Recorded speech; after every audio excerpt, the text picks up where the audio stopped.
నంద్యాల జిల్లా శ్రీశైలం మహాక్షేత్రంలో 27 నుండి 31 వరకు జరిగే ఉగాది మహోత్సవాలకు భారీగా కన్నడ, మహారాష్ట్ర భక్తులు శ్రీశైలం చేరుకుంటున్నారు.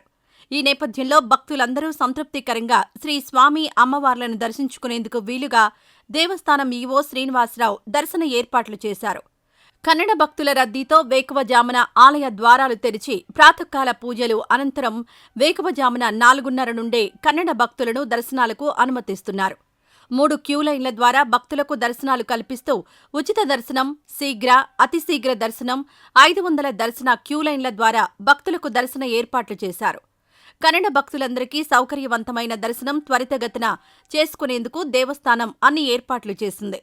నేటితో స్పర్శ దర్శనం నిలుపుదల చేయనుండటంతో భారీగా కన్నడ, మహారాష్ట్ర నుండి భక్తులు స్వామివార్ల స్పర్శ దర్శనం చేసుకుంటున్నారు.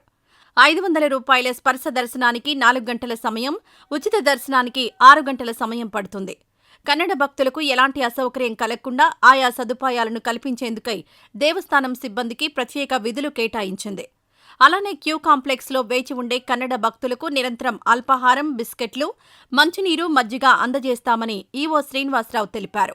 కన్నడ భక్తులు తమ ఆడపడుచుగా భావించే శ్రీ భ్రమరాంబికా దేవిని తనివితీరా దర్శించుకునేందుకు క్యూలైన్లన్నీ కన్నడ భక్తులతో కిక్కిరిసిపోయాయి.